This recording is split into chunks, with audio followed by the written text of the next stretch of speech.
Annalise, seja bem-vinda à bancada do Jornal Interativo. Uma semana bastante movimentada, com muitos fatos pitorescos e aqueles também que são típicos, né, das campanhas eleitorais, que são aquelas trocas de farpas, as trocas de acusações, enfim. E dentre elas, o assunto que chamou bastante a atenção dos principais articulistas políticos e comentaristas é esse daqui que eu vou ler e eu peço que você comente para nós. Boa noite. Dilma diz que Brasil está a muitos passos da saúde de qualidade. Acompanhe, por favor.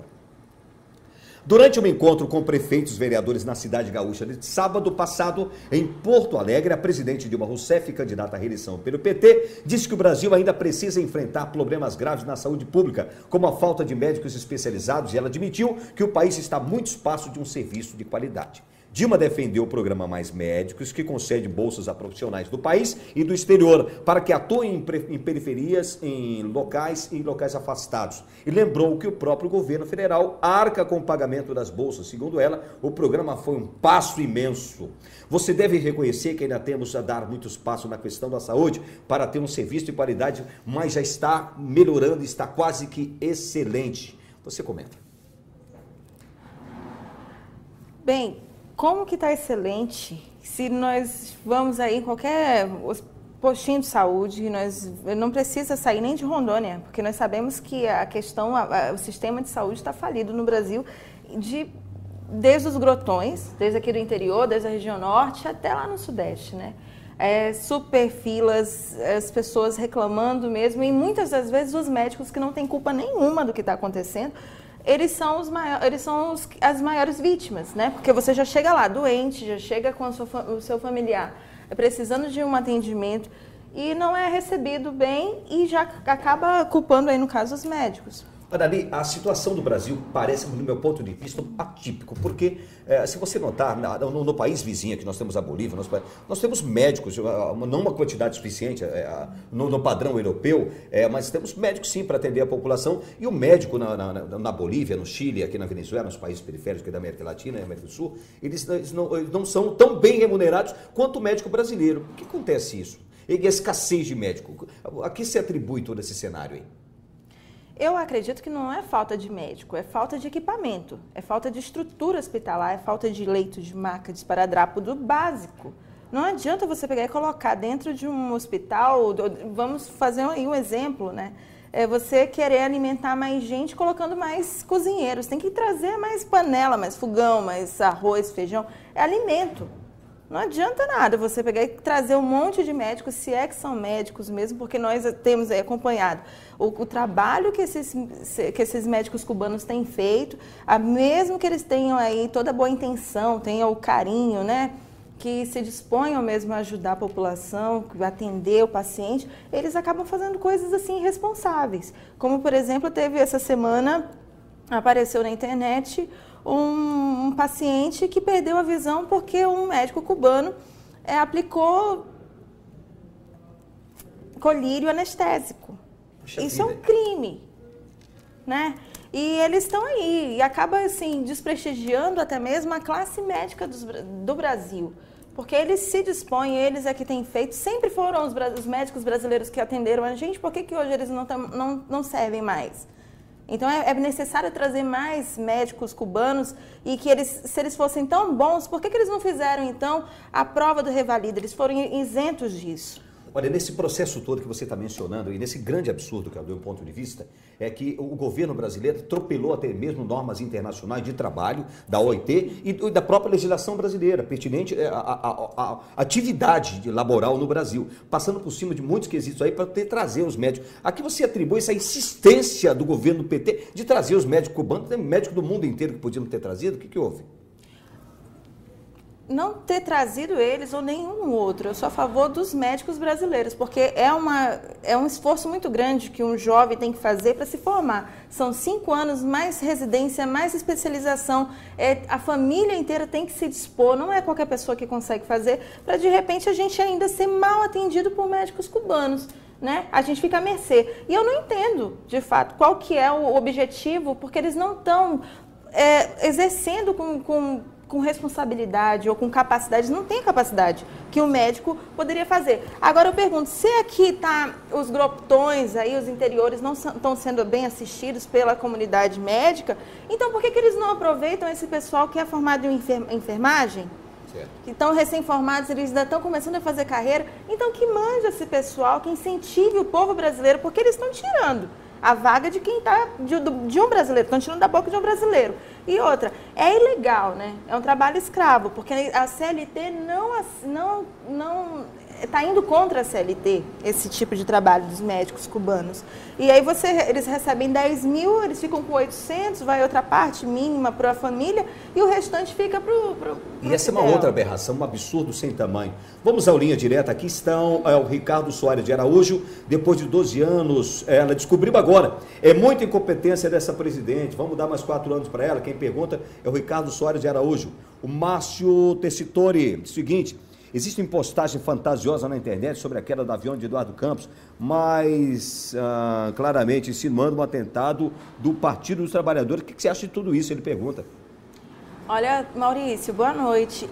Se essa notícia, se esse ocorrido tivesse acontecido há 10 anos atrás, eu ia cair na gargalhada, né? Porque isso seria algo assim impensável, algo que jamais nós imaginaríamos que algum partido fosse capaz de cometer tamanha tragédia aqui no Brasil, tamanha crueldade. Mas devido a tudo que nós vemos acontecer com esse desenrolar do governo petista, e desde o Lula com a Dilma, todas as possibilidades aí são analisadas e levadas em consideração. Olha, o Ricardo Soares, que está em Olinda, está no bairro Casa Caiada, em Olinda, no Pernambuco, diz o seguinte: o governo do PT só negocia com países como Cuba, China, Rússia, só com comunistas, é isso? É comum? Acontecer. E, infelizmente, eles se colocam sempre aí a favor e mantêm laços estreitos com a Rússia, com China, com Coreia do Norte, e são também a favor do Hezbollah, né, do Hamas. Inclusive o Hamas, da última vez aí que a diplomacia brasileira disse que o Israel estava respondendo de forma desproporcional, e o diplomata de Israel disse que o Brasil não estava habilitado para fazer nenhum tipo de comentário, isso. Porque a política de relações internacionais do Brasil é insignificante. Isso. E olha, aí o que acontece? No outro dia o Hamas mandou uma nota agradecendo o governo brasileiro por ter se posicionado a favor, né, do próprio governo, desse terrorismo aí que eles fazem de escudos humanos às crianças. Olha, mandar boa noite para o Leônidas Corrêa das Neves, acompanhando também via internet a programação do Canal 38, de Paraguaçu Paulista. O Pérolas também, que está em São Paulo. Pergunta para a Ana aí, o que é preciso para mudar o cenário atual do país? Essa é uma pergunta bem ampla e a resposta é extensa, não é, Ana? Essa daí precisa de uns 3 quadros para a gente responder. Mas eu acredito que a gente tem que ter primeiramente a consciência, né, de cidadania, levar mais a sério a nossa política, entender que não se muda uma nação em 1 ano ou 3 meses na época de eleição, são gerações. E investir mesmo na educação, eu penso que seja isso, investir na educação, nos princípios morais, nos éticos, tudo isso. 18h53. Cesário da Silva Oliveira, que está em Porto Velho, diz o seguinte: olha, eu gostaria que alguém de direito coloque, antes que seja tarde, uma placa de sinalização no entroncamento das ruas Algodoeiro e Abacateiro. O local é altamente perigoso. Vamos tentar salvar vidas. Certíssimo, Cesário da Silva. Atenção, Centrão, alô, Prefeitura. Atendo o pedido, a solicitação dos moradores. Nada mais óbvio do que isso. Quer saber onde estão os problemas da cidade? Ouça a população que nelas vive, meus amigos. Não adianta fazer birrinha, nem fazer biquinho, achar que a imprensa está contra vocês, não. A imprensa noticia o que está acontecendo na comunidade. O pessoal está pedindo uma faixa, uma placa de sinalização, seja lá o que queira, para ajudar aquela população, para evitar um acidente. Vou repetir: nas ruas Algodoeiro com Abacateiro, o pedido do Cesário de Silva Oliveira, do bairro Conceição. Seguimos aqui com Linha Direta, atendendo os nossos amigos ouvintes, internautas e telespectadores. Olha, aqui o JP Santos, de Los Angeles, Estados Unidos, ele diz o seguinte: inocência nossa acreditar que a incompetência da presidente. Essa foi uma forma que ela encontrou de enviar recursos para Cuba. Se não fosse com os médicos, seria com outra classe. Procede esse pensamento? Eu acredito que sim, só que aí hoje em dia ninguém está se preocupando porque é só a classe médica, né? E ela já está dizendo que a gente ainda tem muito que melhorar na questão da saúde e que nós precisamos de mais médicos especializados, né? E quando, na verdade, não, a gente precisa de estrutura, a gente precisa de equipamento, nós precisamos do básico. Para os nossos médicos aqui têm condições. E assim, hoje ninguém está se importando, porque na verdade são os médicos, né? Então assim, não me diz respeito. Eu estou aqui fazendo faculdade de psicologia, nunca vai me atingir, eu sou professora de universitária, também não é um problema meu. Mas quando acontece que assim, eles vão primeiro pegando os médicos, depois eles vão pegando também, lesando os engenheiros, os advogados, enfim, toda a classe. Que podem tirar o emprego dos próprios brasileiros. Podem tirar, né? E eles não pensam nisso, né? Que é ilegal. Que eles voltando à campanha eleitoral 2014. Em primeiro ato de campanha, a presidência Marina Silva diz que o Brasil não precisa de gerente. Essa é uma polêmica. Marina Silva fez na manhã de sábado o seu primeiro ato de campanha como candidata à presidência da República pelo PSB, com caminhada pelo bairro Popular de Casa Amarela, no Recife. Sem tempo para refazer o material de campanha, muitos dos cartazes dispostos pelas ruas ainda constavam a imagem e o nome de Marina Silva como vice, ao lado de Eduardo Campos, morto na semana passada em acidente de avião. Após o comício, no final da caminhada, a candidata do PSB diz que o Brasil não precisa propriamente de uma gerente, nome muito utilizado pelo PT na campanha passada para qualificar a presidente Dilma Rousseff, e gerou uma polêmica. Comente. Eu acho mesmo que o Brasil não precisa de um gerente, de uma gerente ou de um gerente independente do gênero. Nós precisamos de pessoas capacitadas, né? Para, de fato, gerir aí essa nação. A gente precisa de uma presidente ou de um presidente, um líder, um chefe de Estado, que consiga, ao menos, formar uma frase entendível, né? Porque a dona Dilma, infelizmente, nisso peca, e muito. Inclusive a Marina. Você tocou num assunto tão importante agora que eu pensei que era só eu que tivesse observado isso. É uma sopa de palavras que a atual presidente, ela pega, acho que ela fez uma sopa do próprio dicionário brasileiro, bateu no liquidificador, depois ingeriu. Só pode ser, porque ela fala coisas desconectas. Se você for observar os pronunciamentos da presidente, é nada com nada, coisa com coisa. Ela tem umas frases de efeito que ela utiliza com certa frequência, e ela vai juntando com alguma coisa, e muito com o atual, manda com o progresso, caminhando para frente, que é que já é uma indecência, enfim. Não é pela comunicação e não é pelo poder de comunicação que ela se estabelece, evidentemente. Né? Então, e aí ela solta essas coisas e cada um faz a interpretação a seu bel prazer, né? Então vamos saber o que ela disse. Dilma rebate Marina e diz que rival não tem experiência. Vê se ela taxou alguma aqui, ó. A presidenta Dilma Rousseff, candidata à reeleição pelo PT, rebateu no domingo, pela primeira vez durante a campanha presidencial, uma crítica da rival Marina Silva, candidata ao Planalto pelo PSB. De acordo com informações publicadas no jornal Folha de São Paulo no sábado, Marina afirmou, como eu disse há pouco, que o Brasil não precisa de uma gerente. Essa história, ela disse, essa história de que não precisa ter um cuidado na execução das suas obras é uma temeridade, disse Dilma. É coisa de quem nunca teve experiência administrativa e, portanto, não sabe o que é fundamental num país com a complexidade como o Brasil dá conta de tudo. A crítica de Marina Silva foi feita durante o seu primeiro ato de campanha no sábado passado, como nós noticiamos aqui. Ela está certa. Precisa ou não precisa? Nós não precisamos, e até mesmo a Dilma, se for colocar se nós formos partir para esse princípio que realmente a Marina não tem experiência, que eu até concordo, mas a Dilma teve um problema aí, né? Ela teve uma lojinha de 1,99 e não teve condição, ela quebrou. Que dirá, agora veja aí o projeto que ela tá levando aí a nossa economia derrocada. Mas assim, a Dilma, ela acha que está fazendo certo e que vai manter. Só um momento, você falou derrocada da economia. Um pouco mais desse assunto para a gente, por favor. Só ver, a gente vai no mercado aí, os preços estão cada vez mais aumentando. A indústria tem reclamado e o PIB caindo. O que está acontecendo, Ana? É uma estagflação, né? Eu acredito que seja. A economia está estagnada e a inflação está subindo. Tem muitas indústrias mas que o governo federal diz que não há inflação, pelo menos se há, está sob controle. Procede? Ela está maquiada. Mas a partir que, quando encerrando essas eleições aí, a coisa vai descontrolar um pouco. Veja, a conta de luz em São Paulo foi aumentada em 38%. Então, isso daí é uma coisa preocupante, porque vai chegar num ponto que você não vai ter condição mais de Boa parte desses aumentos, Anali, é porque eles são protelados. As empresas trabalham com números reais, conforme você está falando, estão fantasiando a inflação. Trabalham com números reais e eles têm uma análise correta de quanto custa produzir o que eles estão vendendo. E o governo federal, nesses quesitos de energia elétrica e combustível, ele fica barrando os aumentos. Daqui a pouco acontece o quê? Tem que dar o aumento total, porque senão as empresas quebram. Sim. Não é isso que acontece? É isso. Olha, ainda tem esse assunto ainda de que o mercado ficou em polvorosa com o fechamento de uma das unidades de uma das empresas mais sólidas do Brasil, que é a Gerdau. Quando fechou uma das suas unidades fabris, realmente acendeu uma luz vermelha em todo o processo industrial do Brasil, que não é lá essa coisa. O processo industrial do Brasil é frágil, né? Principalmente com a valorização do real. Você não concorda? Concordo. E também assim, você vê, a Dilma cai na pesquisa, a Bolsa sobe. A Dilma sobe na pesquisa, a Bolsa cai. Então, até mesmo, eu acho que a política econômica da Dilma, do PT, não tem sido assim, uma coisa interessante para a nossa nação. Você me diz, então, quando o índice dela baixa...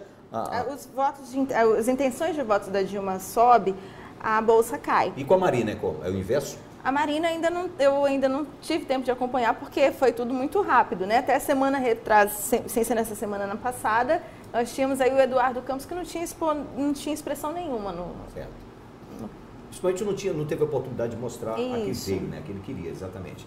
Mas o fato é que a coordenação da campanha da Marina tem trabalhado incessantemente no sentido de tentar consolidar essas alianças Brasil afora, principalmente o temor da bancada ruralista, que é muito forte no Congresso, né? Que vem a Dilma como um sério empecilho à agricultura, e ela tem posições muito, muito firmes, né, contra essa história da preservação do meio ambiente, né? Se eles temem a Dilma, eu acho que eles têm que ficar apavorados de cabelo em pé com a Marina, porque ela é bem fundamentalista. Ela é totalmente a favor de se preservar os bichos, os animais, as florestas, e como é que a gente vai se alimentar. Mas que não segundo a sua própria teoria, dá para fazer tudo isso. Dá para fazer preservando o meio ambiente. Quando eu troquei aqui, eu falava justamente a Marina. A Marina que voltou a vestir-se tradicionalmente naquelas roupas características ali da sua região, como o camponês, usa um coque na cabeça também. Algumas pessoas dizem que ela está tentando associar a sua imagem e se aproximar um pouco mais do público evangélico, do eleitor evangélico, já que ela se declara como evangélica, do ramo da Assembleia de Deus. E ela não quer perder esses votos, e é provável que ela tenha, pelo menos, segundo os seus analistas, aí 10% dos votos dos evangélicos. Então, já que ela quer ela quer cativar o público evangélico, eu acho bom que ela diga qual é a ideia dela, o que ela defende acerca do aborto, né? Que o pessoal evangélico é totalmente contra. Certo. Então, se ela está querendo cativar esse público, então é bom que ela também se posicione também em relação às drogas. Muito plausível. Anali, por favor, a sua impressão sobre o atual quadro da disputa eleitoral. Você acha que já está pleno vapor ou tem coisa nova para vir por aí? Eu estou torcendo para que tenha coisa nova, né? Porque senão a Marina continua ali engatada na rabeira do Aécio. Então eu penso que o Aécio precisa mostrar e aqui veio, mostrar mesmo que está com bala na agulha, porque tem muito argumento, não falta, para tentar para conseguir vencer essa eleição aí, está na mão. Olha, o Renato Soares de Araújo, que é de Olinda, Casa Caiada, diz o seguinte: pergunta para a Anali se ela sabe qual é o projeto para a educação dos candidatos a presidente. Eu não estou sabendo ainda, Ricardo. Eu ainda não fiquei sabendo de nenhuma proposta deles, assim, voltada para a educação. Eles estão mais voltados, pelo menos o que eu tenho visto, mais assim, para essa questão de esperança, mudança, tudo novo de novo. Impressionante o foco da campanha como mudou, não é uma campanha de proposta, é uma campanha praticamente emocional, de uma guerra entre quem é pior ou melhor entre os candidatos. Infelizmente, quem perde muito com isso é o eleitorado, né? Bom, o Renato Falstroni, ele está em Divinópolis, Minas Gerais. Ele diz o seguinte: a Marina não quer que o Brasil tenha uma gerência para que o Brasil continue o caos que está, ou por saber que não tem capacidade para gerenciar o Brasil, em termos políticos, governar o Brasil. Um abraço e um beijo para a Ana. Beijo, Renato. Você acha que procede essa informação? Dessa gerência? É possível, né? É possível, mas eu não sei, assim, que a Dilma é do PT, a Marina é do PSB, mas ambas também são de esquerda. É bom para a Marina que continue o caos, cada vez se aproxime mais, para que esse plano bolivariano de venezuelização do país se dê por completo. E é por isso que a gente tem também que estar aí ajudando, né? O PSDB, e, enfim. A Marilda Lúcia Fincato, de Caxias do Sul, pergunta o seguinte: gostaria de saber tua opinião sobre as urnas eletrônicas. Há tantas... Esse aqui é... Isso daí é bem complicado da gente Se formar é tão uma opinião. seguro porque só o Brasil tem. Infelizmente é isso, né? Até mesmo nos Estados Unidos aí, que é país de primeiro mundo, eles continuam com a urninha lá e com o papelzinho para você... O processo tradicional, né? O processo tradicional. E porque que, inclusive, foi indicado... ai, meu Deus, eu perdi. Foi mostrado, foi... Exatamente. Inclusive, é uma competição, já fizeram uma competição. O próprio TRE, né, o governo brasileiro, fez uma competição para ver a confiabilidade do equipamento eletrônico. E é bem sabido que é possível, sim, é possível burlar alguns dados ali. Alguns especialistas, chamados hackers, né, são especialistas da computação. O hacker é aquele que utiliza o seu conhecimento para causar algum dano a outrem, mas especialistas sérios conseguiram, sim, burlar e acharam falhas e muitas brechas dentro da própria urna eletrônica. Talvez por essa razão, alguns países que, vamos dizer, evoluíram mais ou menos, ainda não quiseram adquirir a nossa tecnologia. Sim, e também assim, você fica imaginando como que você já faz fica naquela teoria da conspiração, né? Porque como que a Dilma recebe vaia aí de todo mundo, onde ela passa é vaiada e está liderando nas pesquisas. Olha, parabéns, Anali, quem diz é o Augusto César de Sudoeste, bairro Sudoeste, Brasília. Parabéns, Anali, sua participação está ótima. Fale-nos um pouco sobre as graves denúncias no livro Assassinato de Reputações do delegado Romeu Tuma. A Polícia Federal está investigando e perseguindo os denunciantes, é isso? Procede? Sim. O Tuma Júnior até mesmo sofreu aí dias atrás, a Polícia Federal foi até o escritório dele para levá-lo para ser intimado, sendo que ele não tinha documentação, ele não tinha sido avisado, uma coisa assim. É muito, em relação ao livro, me espanta muito assim de ver as revelações que o Tuma Júnior tem feito, porque ele participou, né, das entranhas do governo, ele esteve junto, ele foi indicado pelo Lula para ser secretário de Segurança Nacional, de Justiça, aliás, secretário nacional de Justiça, e de repente, quando ele não quis participar daquilo que o PT estava, o plano do PT, que era fazer dossiês falsos, segundo o Dr. Tuma. Tornou-se persona não grata. Isso, e começou a ser fritado, começou a ser perseguido e tudo. E então ele ficou com toda a imprensa, né? Todos esses escândalos e essas desonras aí, no caso, em relação a ele, foram trazidas a público. E depois, quando ele foi julgado pela não sei o que de ética da Câmara. Ética. A corregedoria, é o departamento de ética, né? Um sistema de corregedoria que é um instrumento que a Câmara de Deputados Federais utiliza muito inclusive para tentar tolir a opinião de alguns. Ele passou Conselho pela Comissão de Ética. Conselho de Ética, exatamente essa palavra. Ele passou pela Comissão de Ética e foi inocentado de tudo. E depois ele não conseguiu em nenhum lugar levar isso a público para que a honra dele fosse limpa, né? Evidentemente, isso é muito típico aqui no Brasil, muito comum. Ele não teve espaço. Olha, o Carlos Caldeira, perdão, deixa eu só te interromper. O Carlos Caldeira está dizendo o seguinte, é para você. Meu amigo Ricardo, parabéns pela entrevista com a Anali, está aqui do lado, Carlos Caldeira. Estou adorando e aprendendo com ela, precisamos de mais pessoas como ela. Abraço para você, Carlos Caldeira. Você, Anali. Um abraço, Carlos Caldeira, também. Eu sou sua leitora assídua, estou sempre lendo todas as notícias daqui, né, da região de Rondônia, e é um prazer, uma honra para mim receber aí sua mensagem. Conosco está também o JP Santos, que ele diz o seguinte: a colocação do Dias Toffoli na presidência do TSE está em Los Angeles. Já nos antecipa os resultados das eleições. Outros candidatos podem ganhar nas urnas, mas o processamento dos dados só mostrará o PT como vencedor. Não adianta, eu não confio no Partido dos Trabalhadores.